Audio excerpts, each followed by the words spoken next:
Olá, eu sou a professora Ana Paula Vinagre, do Departamento de Fisiologia da URGS, e hoje, então, estou participando do curso Revendo Fisiologia 2020, com uma aula sobre a glândula adrenal. Então, ao longo dessa aula, nós vamos revisar algumas características morfofisiológicas da glândula adrenal. Nós vamos falar um pouco sobre os mecanismos de síntese, secreção e efeitos fisiológicos das catecolaminas, dos corticoides e mineralocorticoides. Depois vamos falar um pouco sobre estresse e a Covid-19. Então, como vocês devem se lembrar, as glândulas adrenais localizam-se sobre os rins. Estão divididas em duas regiões principais, o córtex, a camada mais externa, e a medula. Então, aqui do lado, nós vemos um desenho esquemático e uma fotografia histológica mostrando que ao longo do córtex adrenal, nós ainda vamos encontrar três zonas celulares bem características. Então, após a cápsula, olhando assim de fora para dentro, né? Após a cápsula, nós temos a primeira camada, que é chamada de zona glomerulosa, e que produz principalmente hormônios do tipo mineralocorticoides. Em seguida, vem a zona fasciculada, que produz principalmente glicocorticoides. Aqui em azul, a terceira camada do córtex é a zona reticulada, que produz hormônios androgênicos. E a região da medula é composta por células, chamadas células cromafínicas, que produzem as catecolaminas. Bom, eu vou começar então falando sobre a medula adrenal e a síntese das catecolaminas. As catecolaminas são moléculas pequenas derivadas do aminoácido tirosina. Então, a partir de uma rota bioquímica própria, que vocês estão vendo aqui, a tirosina é convertida em dopamina, nora e adrenalina. E a primeira reação, a tirosina recebe uma segunda hidroxila no anel. E essa estrutura do anel, ela é conservada em todas as outras moléculas.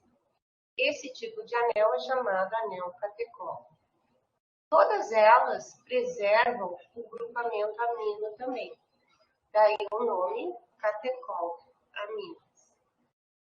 Aqui na medula adrenal, então, as primeiras reações ocorrem no citoplasma das células cromafínicas e, em seguida, a dopamina é transportada para o interior de grânulos, onde ela é convertida em noradrenalina, ou norepinefrina. A norepinefrina, então, ela, quando sai dos grânulos, ela vai para o citoplasma, onde ela é transformada em epinefrina ou adrenalina, que é, então, novamente, retorna aos grânulos, onde pode ser, então, armazenada. Então, os grânulos cromafínicos, eles podem conter adrenalina ou dopamina e noradrenalina. Esses grânulos, então, serão secretados conforme a ativação do sistema nervoso simpático. E essa estimulação simpática, ela vai ocorrer normalmente em situações de jejum ou hipoglicemia, exercício físico ou exposição ao frio, que seriam, assim, as situações mais fisiológicas do nosso dia a dia. Porém, em situações de estresse, como na famosa reação de emergência, ou chamada reação de luta ou fuga, ou reação de alarme do simpático. A estimulação simpática sobre a glândula adrenal aumenta bastante, estimulando uma secreção mais intensa de catecolaminas. O mesmo acontece durante hemorragias, traumatismo e doenças em geral.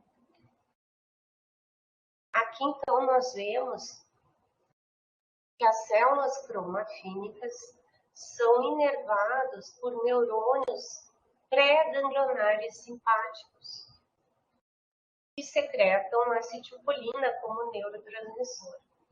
Aliás, a medula adrenal tem a mesma origem embrionária que os demais gânglios autonômicos e ela é considerada um gânglio simpático que foi encapsulado pelas células do córtex. Então, quando a acetilcolina se liga a seu receptor em células cromafínicas, ela vai desencadear uma série de efeitos que irão culminar com o aumento dos níveis de cálcio intracelular, que vão estimular, então, a exocitose dos grânulos cromafínicos. Aqui, então, nós vemos exemplos de situações onde foram medidos os níveis de noradrenalina e adrenalina no plasma em indivíduos em repouso, em pé, para vocês vejam aqui, níveis abaixo de 500 microgramas, e em situação de hipoglicemia. Reparem que nesse caso aumenta principalmente a secreção de adrenalina. Durante o exercício, conforme a intensidade desse, os níveis plasmáticos, tanto de nora quanto de adrenalina, tendem a aumentar durante cirurgias e após cirurgias também. Em situação de infarto do miocárdio, há um aumento forte, principalmente na adrenalina.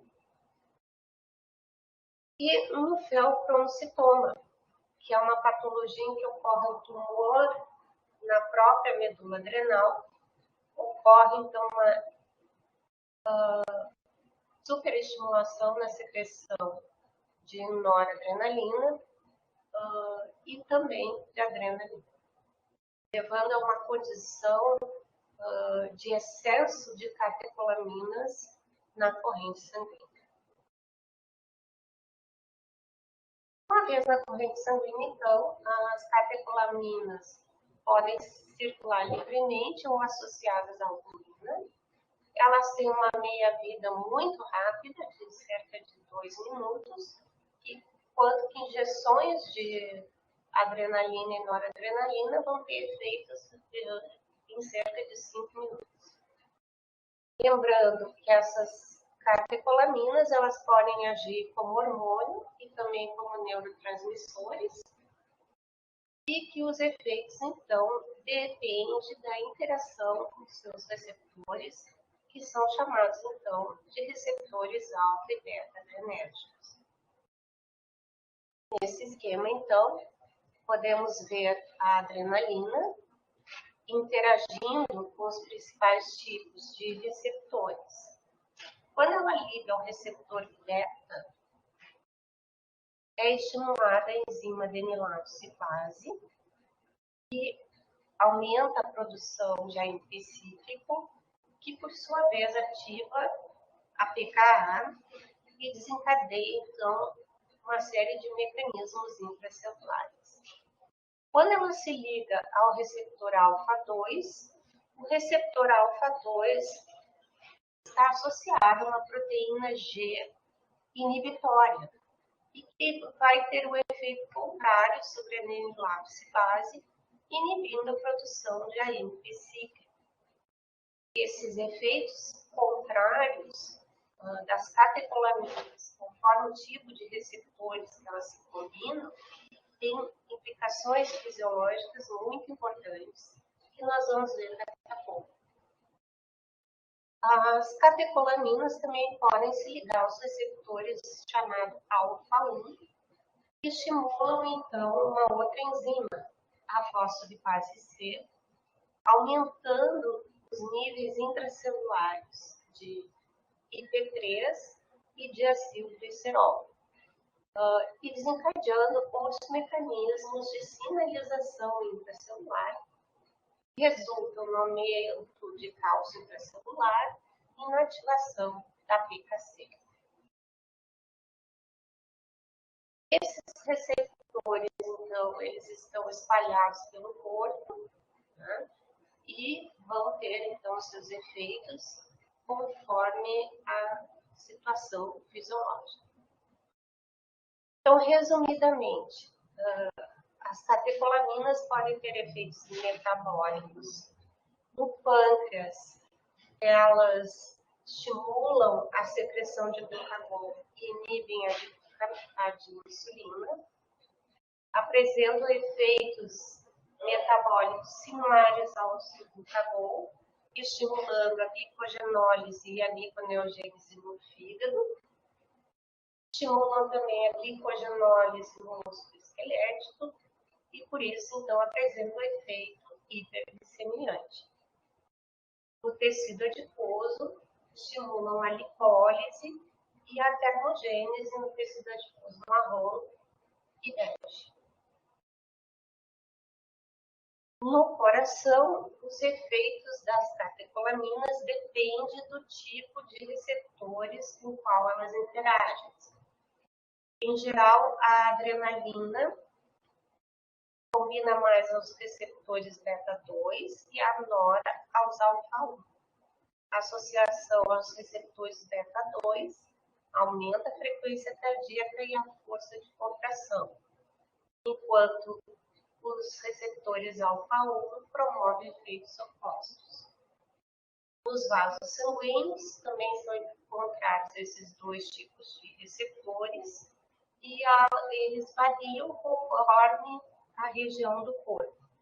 A associação, então, aos receptores alfa-1 causa vasoconstrição, aumento na resistência periférica e na pressão arterial.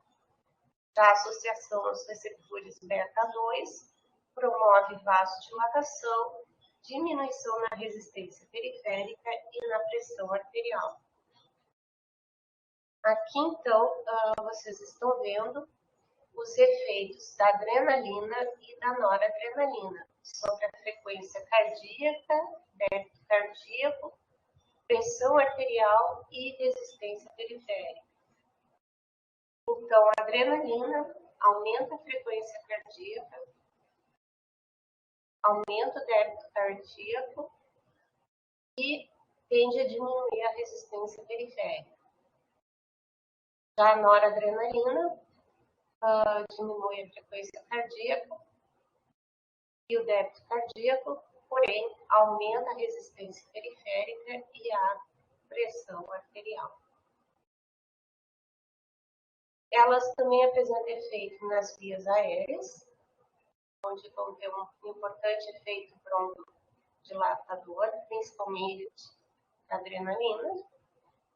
No sistema gastrointestinal, em geral, elas inibem o peristaltismo e as secreções, e no sistema nervoso central, torna o indivíduo mais alerta, né, e ativo.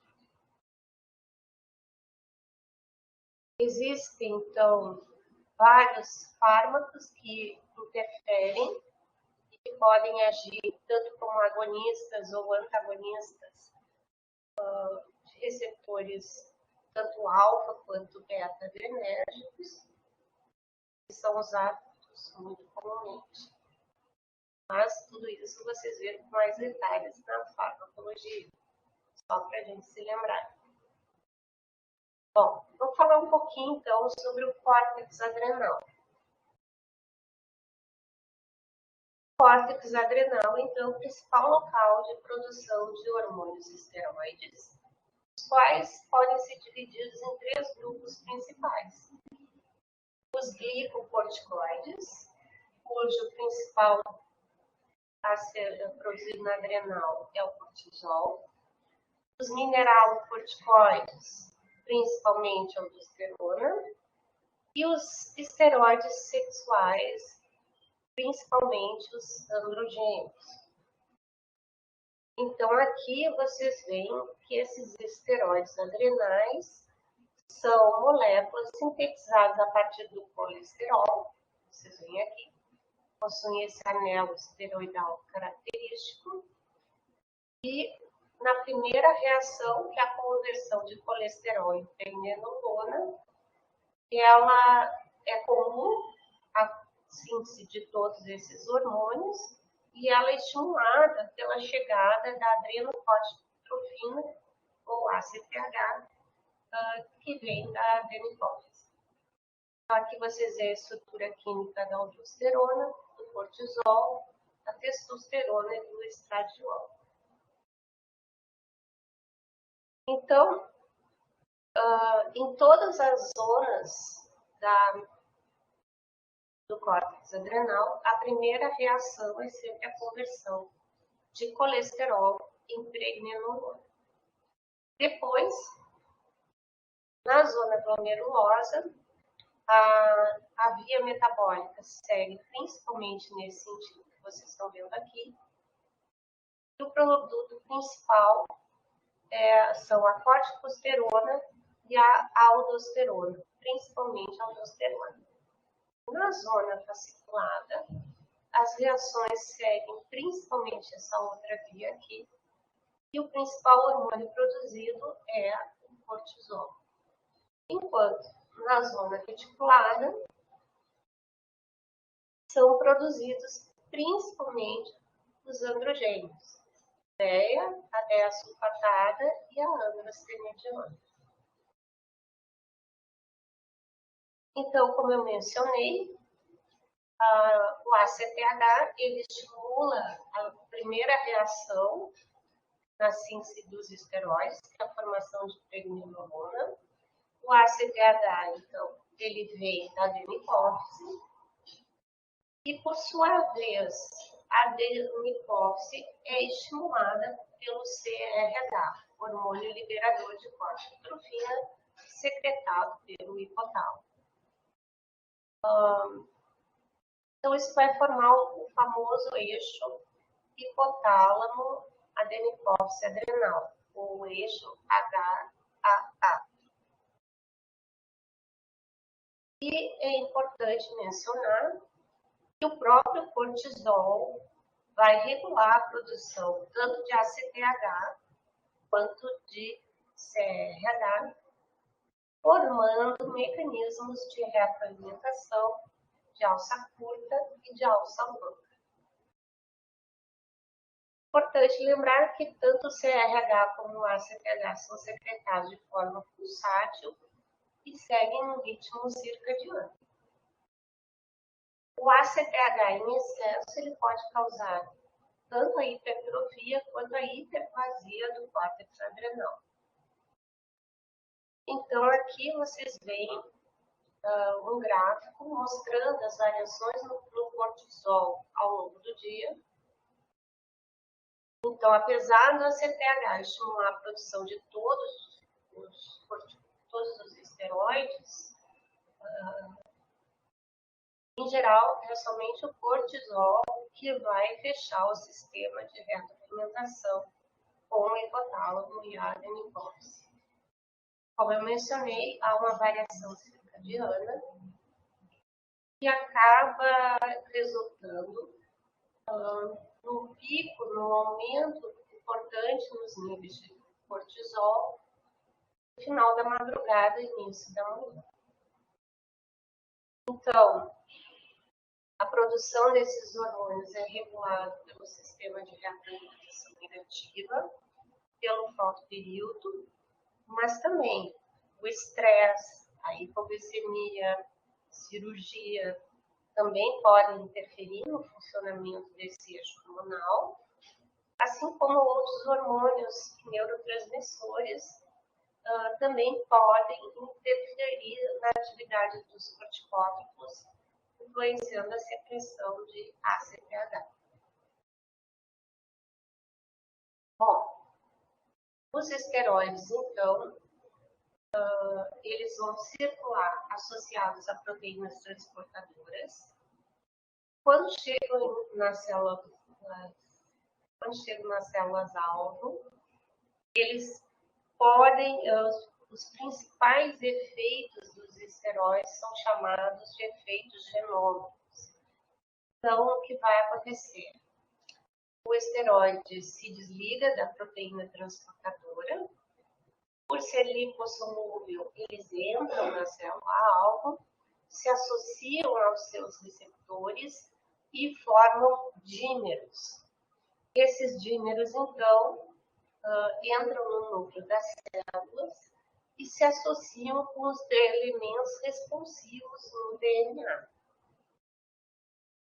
Com isso, eles vão controlando, ativando principalmente a expressão de genes e, com isso, a produção de RNA mensageiro, que vai, então, ao citoplasma, ativar o processo de síntese de proteínas. Então, todos os esteroides estimulam a síntese de proteínas. Então, aqui nós estamos vendo, né, aqui em GC seriam esquematicamente os hormônios do tipo glicocorticoide, MC os mineralocorticoides. Cada um vai interagir no seu receptor. Então, GR, receptor do glicocorticoide, MR, receptor do mineralocorticoide, vão formar os dímeros. E os glicocorticoides vão se associar ao elemento de ligação a glicocorticoides, o GRE, podendo interagir um pouco com os receptores de mineralocorticoides, enquanto que os mineralocorticoides se ligam ao elemento de ligação a mineralocorticoides. Bom, o cortisol, assim como as catecolaminas, vai apresentar vários efeitos metabólicos. Também estimula a lipólise no tecido adiposo, proteólise muscular, a gliconeogênese hepática e diminui a captação de glicose. E diminui também a sensibilidade à insulina. O cortisol também tem efeitos importantes sobre os leucócitos, efeitos anti-inflamatórios, por estimular a síntese de lipocortina, inibindo assim a síntese de ácido araquidônico, prostaglandinas e leucotrienos. Também diminui a liberação de histamina e serotonina por mastócitos e plaquetas. Também efeitos imunossupressores, diminuindo a produção de interleucinas e a proliferação de células T e B. Por isso, então, os fármacos análogos aos glicocorticoides são muito utilizados no tratamento de reações alérgicas e inflamações. E existem aqui, vocês estão vendo vários exemplos, como a prednisona, prednisolona, betametasona. Porém, quando se usa esse tipo de medicamento, tem que se sempre ter em mente que esses corticoides exógenos, eles também exercem retroalimentação negativa no hipotálamo e na hipófise, diminuindo a secreção de CRH e ACTH e, em consequência, do cortisol, do hormônio endógeno. Então, justamente por isso, esses medicamentos eles não podem ser interrompidos bruscamente. Então, deve ser feita uma diminuição gradual da dose a fim de reativar o eixo hipotálamo e hipófise adrenal. A aldosterona é o principal mineralocorticoide e a secreção dela é inibida por uma diminuição nos níveis de potássio no plasma e estimulada quando os níveis de potássio aumentam. Além disso, Outro agente importante que estimula a produção de aldosterona é a angiotensina 2, um hormônio secretado em situações em que ocorre diminuição no volume sanguíneo e queda na pressão arterial. Como vocês podem ver aqui, a aldosterona e a angiotensina vão formar, então, o chamado sistema renina-angiotensina-aldosterona.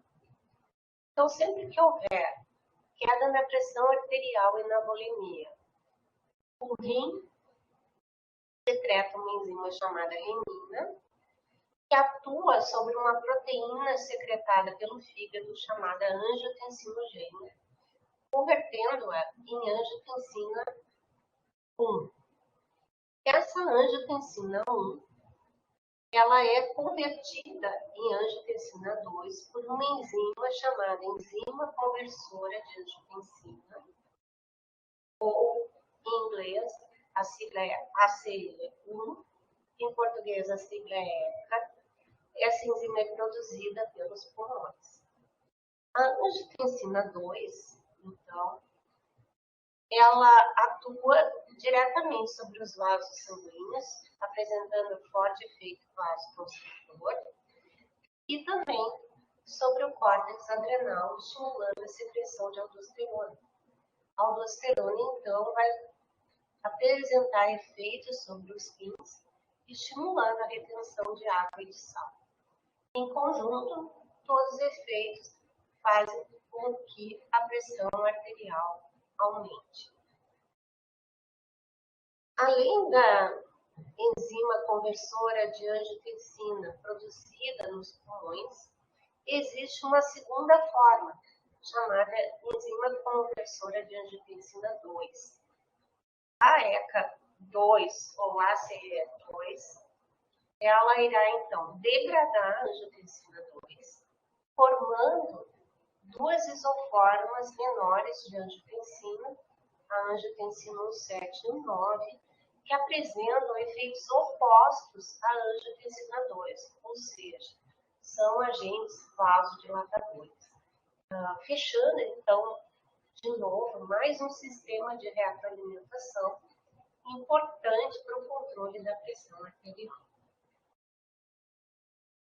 Então, a aldosterona, ela atua nos rins, estimulando a reabsorção de sódio, portanto, diminuindo a excreção primária de sódio, aumentando a secreção de potássio e a sua excreção na urina, e aumentando também a secreção de hidrogênio.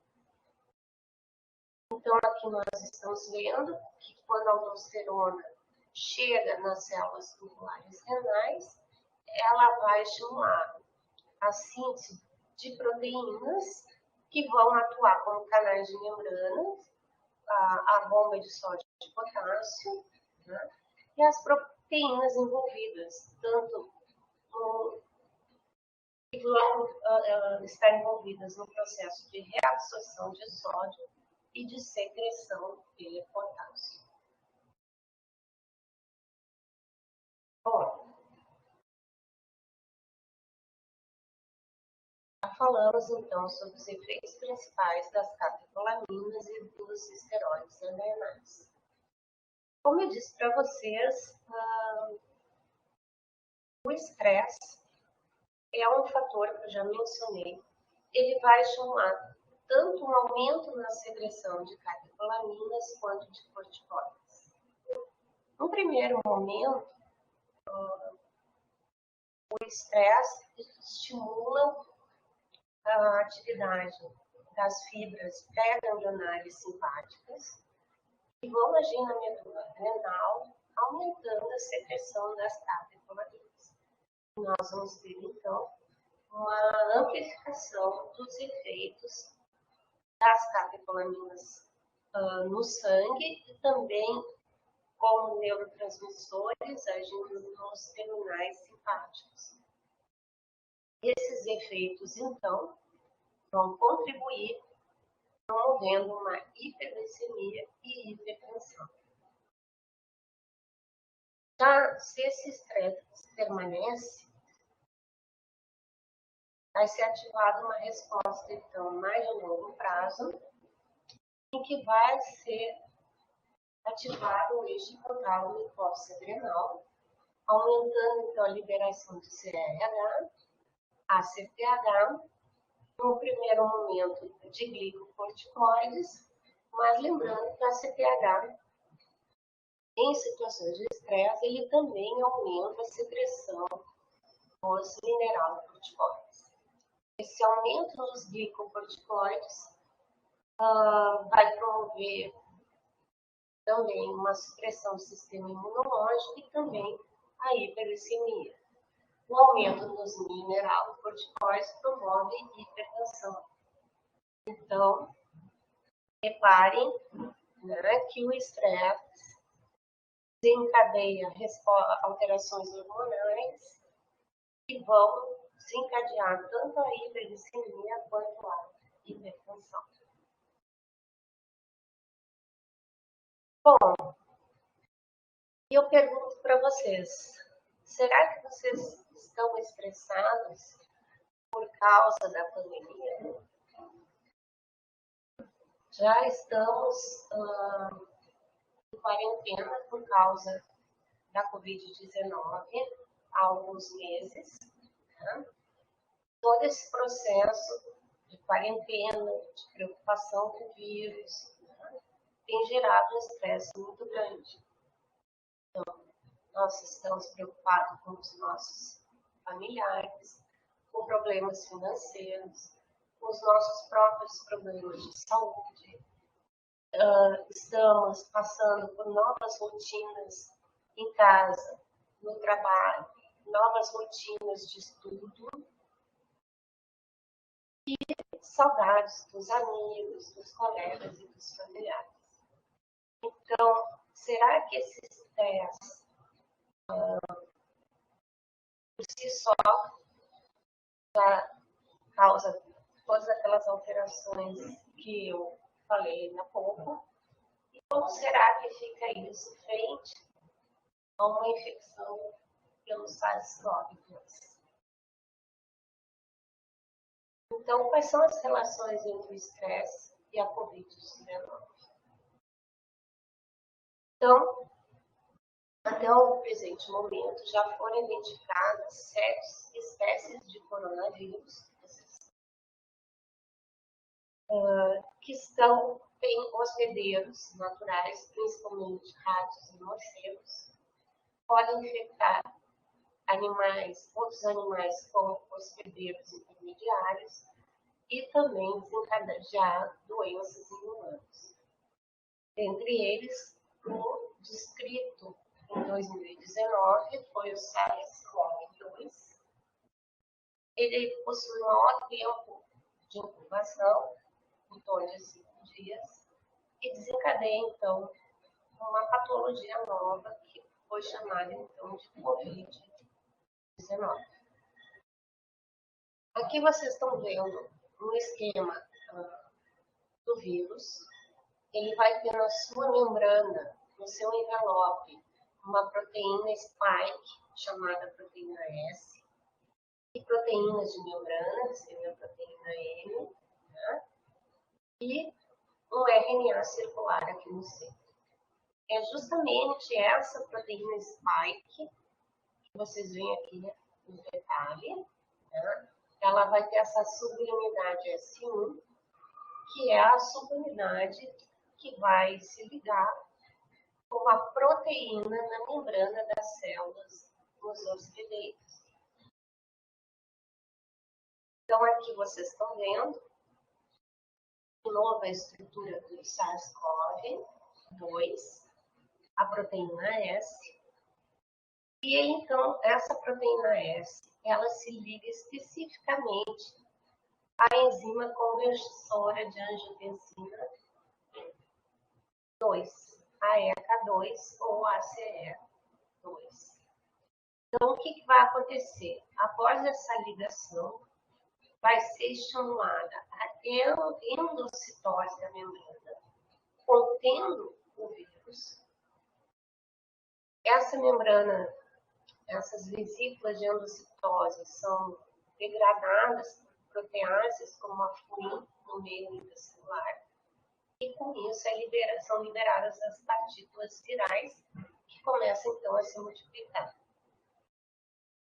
Como eu falei antes, né, a ACE2 é a enzima que desativa a angiotensina 2, formando a angiotensina 1,7 e 1,9. Como eu expliquei antes, elas têm efeitos contrários aos da ANG2. São agentes vasodilatadores. Então, o que vai acontecer? No momento em que ocorre diminuição da ACE2, a angiotensina 2 deixa de ser degradada. Com isso, vai gerar um aumento nos níveis de angiotensina 2 circulantes, que podem, então, aumentar muito os níveis de vasoconstricção e aumentar e causar hipertensão. Além disso, isso vai causar lesões pulmonares, né, e outros efeitos que nós vamos ver ainda mais adiante. Então, possíveis mecanismos, né, a farmacologia já desenvolveu agentes que são usados rotineiramente para contrabalancear a atividade aumentada no sistema renina-angiotensina-aldosterona.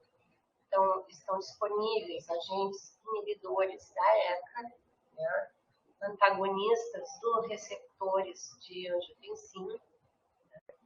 E pelo que eu andei lendo nos artigos, uma das questões que estão sendo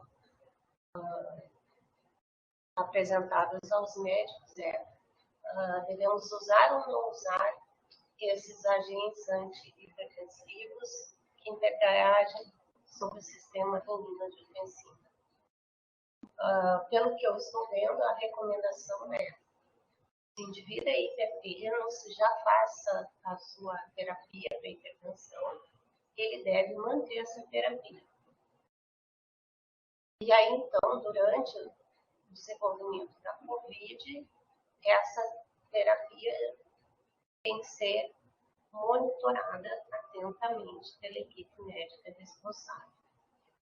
Porque a hipertensão, assim como a diabetes e a obesidade, doenças pulmonares obstrutivas ou restritivas crônicas, têm sido considerados fatores de risco aumentados durante a COVID-19. Então, os sintomas iniciais de infecção já são bem conhecidos, variam de pessoa para pessoa. O sinal característico é a perda do paladar e do olfato, a febre. Isso pode evoluir para falta de ar, dispneia, problemas com a coagulação. E, por volta da terceira semana, uma característica da patologia é a tempestade de citocinas que levam ao quadro de hiperinflamação. E se não for contrabalançado, pode levar ao pior prognóstico da doença. Bom, eu encontrei, e vou passar para vocês, um artigo muito interessante, que é um artigo de opinião que tentou fazer uma discussão em torno das catecolaminas e a progressão da COVID-19. E para fazer essas comparações, eles fizeram analogia com o feoprocitoma e o paraganglioma, que são tumores na medula adrenal e que levam ao quadro de hipersecreção de catecolaminas. Então, que seria também essa hipersecreção de catecolaminas ocorre também em situações de estresse, como a gente já viu. Então, uma das coisas que acontece é que quando o indivíduo está com problemas de broncoconstricção, problemas pulmonares mais fortes, se faz terapia com adrenalina, né, para causar a broncodilatação. E aí, então, o artigo, os autores discutem muito, né, se em torno dos efeitos benéficos e também possíveis efeitos maléficos da administração de catecolaminas.